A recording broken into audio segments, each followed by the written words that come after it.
Os librianos recebem o estigma de que não conseguem tomar decisões, mas isso não é uma coisa que afeta muita gente? Vamos tomar um café e bater um papo? Olá, eu sou Rodrigo César e você está no meu canal. Conversando com uma amiga que por acaso ela é libriana, mas eu juro, não vou querer criar nenhum estigma, nenhum estereótipo aqui. Mas conversando com ela, a gente estava falando sobre a dificuldade de tomar algumas decisões, seja das coisas mais simples até as coisas mais complexas.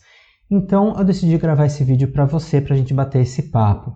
Então fica comigo porque na primeira parte do vídeo a gente vai falar sobre a dificuldade de tomar decisões e na segunda parte do vídeo a gente vai falar sobre a dificuldade de manter a decisão tomada, porque não basta se decidir, muitas vezes a gente também tem que bater o pé para conseguir manter essa decisão. Fazer escolha significa lidar com perdas, né? A gente escolhe uma coisa e a gente perde outra, aquilo que não foi escolhido. Isso gera ali um sentimento desconfortável, né? Nem sempre a gente consegue escolher todas as sobremesas que a gente gostaria de escolher, isso vale para a vida, mas escolher a bomba de chocolate significa que muitas vezes eu não vou poder comer a torta de morango. E tudo bem, mas essas são pequenas tomadas de decisão, mas que às vezes podem ser muito conflituosas. Eu, por exemplo, que adoro sobremesa, fico sempre com remorso de ter que escolher uma e não outra, porque eu adoro doce. E se der para escolher tudo, eu escolho tudo mesmo, porque eu amo. Só que e quando a gente precisa se decidir por coisas maiores, como por exemplo, trocar ou não trocar de emprego? Se eu recebi uma proposta de emprego, eu vou ter que abrir mão daquilo que eu gosto, eu vou para algo desconhecido. Como é que a gente se disponibiliza a lidar com essa dúvida, com essa incerteza? Porque na vida a gente não tem muitas garantias. Mesmo estudando aquela decisão que a gente tomou, não tem garantia que a gente vá se dar bem com aquela decisão. Voltando para a sobremesa, quantas vezes a gente não olhou aquela torta de chocolate lindíssima na vitrine, na hora que a gente dá a primeira garfada, a gente viu que aquilo não era nada do que a gente esperava. Ou é chocolate ruim, ou ingrediente ruim, ou ao invés de manteiga colocaram margarina e aí o sabor fica residual, eu particularmente não gosto. E nas coisas mais profundas da vida, são os nossos grandes dilemas, a gente não tem garantia. Então, quando a gente se depara com uma escolha, a gente precisa lidar não só com essa insegurança, né, da própria tomada de decisão em si, quanto não haver garantias. E a gente não sabe muitas vezes lidar com essa imprevisibilidade da vida ou com essa não garantia. Como que a gente vai saber se foi uma boa escolha? Como saber se aquela escolha é de fato a melhor? Não dá para saber. Algumas situações até dá, outras não. Então como que a gente vai lidar com essa ousadia? Como que a gente usa o nosso jogo de cintura? Como que a gente lida com esse imprevisto, com essas questões todas? Porque às vezes a gente escuta histórias assim, estava muito na dúvida se eu escolhia ou não, e quando eu escolhi foi maravilhoso, deu super certo, foi até melhor do que eu imaginava que poderia ser. Acontece, mas quantas vezes a gente fala assim, escolhi aquilo na expectativa tal e deu tudo errado. Sabe aquele meme? O início de um sonho e deu tudo certo, o início de um sonho e deu tudo errado? Pois bem, não tem garantias, mas como que a gente vai saber se a gente não escolher? Como que a gente faz escolhas? Tem pessoas que acabam colocando diversos fatores num caderninho. Quem assistiu Friends sabe que o Ross se deu muito mal com esse caderninho, porque ele estava lá colocando as características da Rachel, se ele queria ou não ficar com a Rachel. E a partir dali o relacionamento desandou e eles só foram ficar juntos na última temporada. E eu não tô dando spoiler porque acho que todo mundo já assistiu Friends 500 vezes. Quem gosta de Friends assistiu pelo menos umas 500 vezes. Eu, umas 500, 600 vezes com certeza, porque é uma das minhas séries favoritas. E a sua? Se você gosta de série, comenta aqui embaixo, porque aqui no nosso canal a gente tem vídeos toda segunda, quinta e sábado às 11 horas sobre arte, cultura e comportamento. Então a gente não fala só dessas questões psicológicas, a gente também fala de arte, cultura, séries, livros, enfim, filmes e peças de teatro. Porque eu sou ator, dramaturgo e também psicólogo, então eu gosto de fazer essa miscelânea toda desses assuntos que sempre estão muito juntos, né? Porque a gente assiste série porque a gente está vendo o comportamento, a gente vê peça, a gente lê livro, tudo porque a gente está vendo o comportamento das pessoas, né? Ou fatos históricos, e isso afeta o nosso psicológico de uma forma ou de outra, ou se são fatos históricos, se são questões dos personagens também interferem aqui, a gente também reflete sobre os nossos próprios processos e eu não paro de falar um minuto, não é verdade? Mas não escolher também é uma escolha. Quando a gente se abstém, quando a gente não escolhe, a gente também está escolhendo, a gente também escolhe não se posicionar. E a gente vê como isso pode ser muito prejudicial, né? Em vários campos, por exemplo, quando tem uma eleição, quem não se posiciona acaba se posicionando porque deixa na mão da maioria. E como é que a gente lida com quando a gente não gosta de nenhuma das opções e a gente tem que escolher uma delas? Eu estava conversando com um colega de profissão sobre isso. Tem teste psicológico que te dá duas opções, escolha esta ou esta, a que tenha mais a ver com você.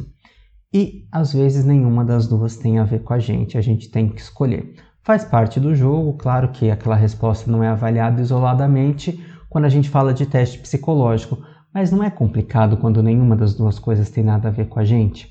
Mas quando a gente é obrigado a escolher uma coisa que não tem nada, entre uma ou outra coisa que não tem nada a ver com a gente e a gente tem que escolher, como que a gente pode emocionalmente escolher algo, né, de acordo com a nossa subjetividade, mas também de acordo com uma racionalidade maior?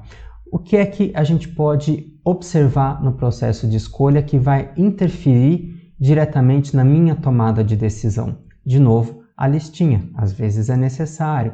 Quais são as questões todas? Tem pessoas que escolhem através da intuição.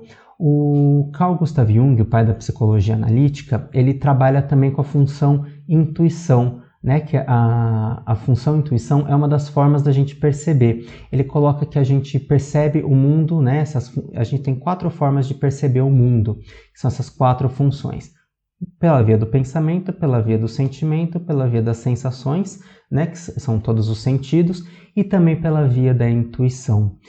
E como que a gente fica quando a gente está ali tomando uma decisão e a gente observa uma pessoa que toma algumas decisões tão intuitivamente e a gente, se fizer isso, dá muito errado?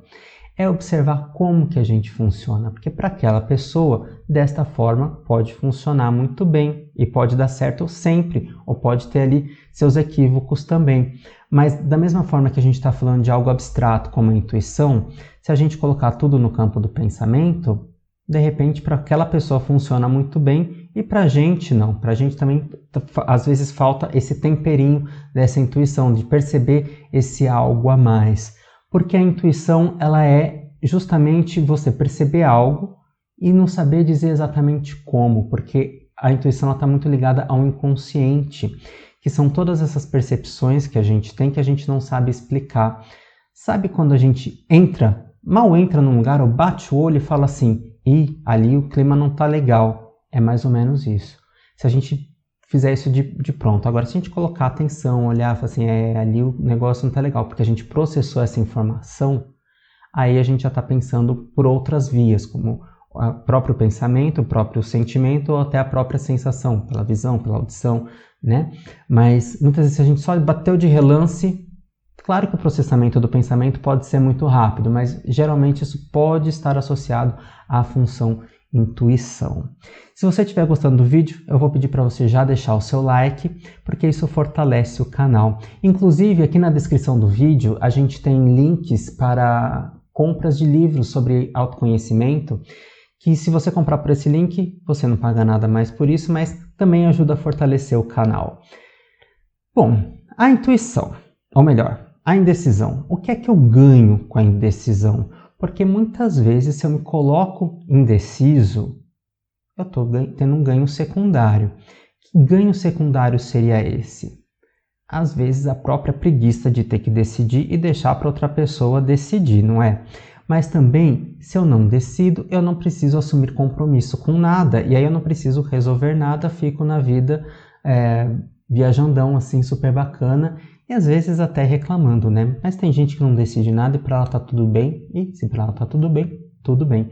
Mas se ela precisa decidir e finge ali que não tá acontecendo nada, acho interessante pensar um pouco sobre isso, né? Porque, enfim, é a própria vida, a própria felicidade, o próprio projeto, ou o próprio resultado que ela quer alcançar. Tomar decisões é um fator para auxiliar o nosso amadurecimento. Então, como que eu funciono? Eu costumo delegar para outras pessoas, eu costumo ser indeciso. O que é que a gente acabou de falar aqui, né? O que é que eu ganho com a indecisão? Mas como que a decisão ela favorece o nosso amadurecimento? Primeiro, nessa ousadia, né, da gente se colocar, e segundo, em lidar justamente com os imprevistos, né, sejam eles positivos ou negativos. Todo esse processo ele envolve um desenvolvimento das nossas qualidades, da nossa própria resiliência, que é a gente voltar ali, se a gente passa por um período difícil, a gente retornar, né, à forma anterior, provavelmente transformado, né? Ou a gente também começar a ter um pouco de malícia. Eu costumo dizer que ingenuidade não é muito lá uma qualidade, ela é mais próxima de um defeito, porque ela não permite que a gente tenha essa perspicácia de observar as coisas e ser prevenido, se prevenir em várias questões, ou usar estrategicamente essas informações ao nosso próprio favor. Então, eu acho que é muito diferente a ingenuidade da bondade. Acho que bondade é uma característica que muitas pessoas buscam ter, mas a ingenuidade, ela é meio que a gente ficar alheio de diversas coisas, de todas as possibilidades, saber da maldade do mundo, né? Não nos faz igual, mas nos faz ter uma habilidade de se proteger dessas questões todas, ou de lidar com essas questões quando elas acontecem com a gente. Antes da gente falar sobre a dificuldade de manter uma decisão tomada, eu quero te fazer um convite para se inscrever no canal, porque a gente tem aqui toda segunda, quinta e sábado vídeo sobre arte, cultura e comportamento, e também para dar uma volta pelo canal, porque pode ter algum vídeo que seja do seu interesse. E se você quiser ativar o sininho de notificações, você sempre vai ficar por dentro de todas as novidades dos próximos vídeos. O que a gente pode dizer sobre as decisões que a gente toma e tem dificuldade de manter, ou até mesmo de executar?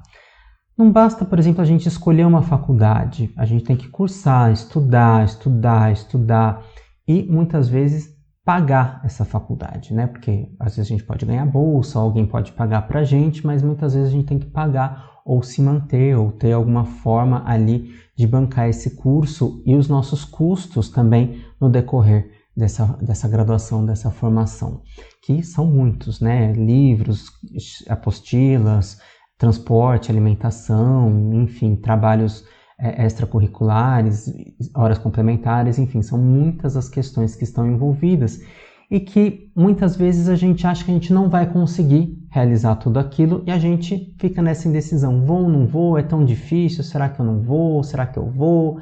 E aí a gente fica, às vezes, perdendo muito tempo. Mas, a partir do momento que a gente decidiu, vou, quais são todas as coisas que eu preciso dar conta para me manter naquela decisão que eu tomei? Se eu tenho alguns aspectos frágeis, como que eu posso cuidar desses aspectos? Se a faculdade ela vai me custar um valor X e eu consigo pagar os 6 primeiros meses, como é que eu vou pagar todos os outros meses até a minha graduação? Então a gente tem que fazer esse planejamento, a gente tem que observar, será que eu consigo uma bolsa de estudo? Será que alguém pode me ajudar? Será que eu consigo entrar numa faculdade gratuita? Então existem muitas coisas para serem observadas, porque não basta só a gente decidir, a gente também tem que executar, e aí a gente não pode ficar dependente das outras pessoas, a gente pode contar com alguns auxílios, mas muito desse esforço está nas nossas mãos, e saber disso faz com que a gente fique na dúvida, quero ou não quero? Toda vez que eu, Rodrigo, faço uma pós-graduação, a hora que eu tenho o primeiro trabalho, a primeira prova, eu falo assim, para que eu fui inventar isso?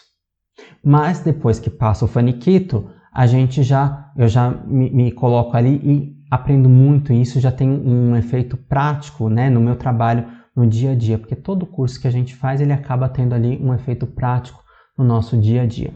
Como que a gente também toma decisões e mantém essas decisões tomadas quando isso envolve outras pessoas? Por exemplo, uma separação, uma demissão. Como que a gente lida com tudo isso?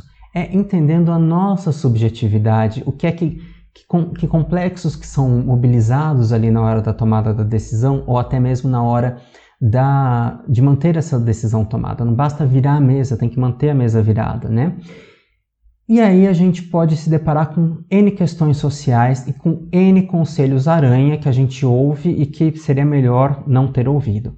Por exemplo, tem pessoas que decidem fazer uma faculdade, mas sabem de todas as dificuldades sociais que isso implica, né? Porque, ou que impedem. E aí a gente escuta aquelas pessoas falando assim: basta se esforçar, né? Você fica 6 horas dentro do trem, estude dentro do trem. E aí como é que você estuda dentro do trem apertado, com goteira na cabeça, desviando do abusador, desviando do Covid, desviando de uma série de coisas e ainda ter que estudar, armazenar, né? Então vamos enfrentar essa questão, vamos olhar para essa questão e vamos ver como é que a gente pode agir em relação a isso. Por isso que é tão importante a gente lutar pelas causas sociais, por melhorias sociais, por benefícios sociais, porque se hoje eu não sou diretamente afetado, né?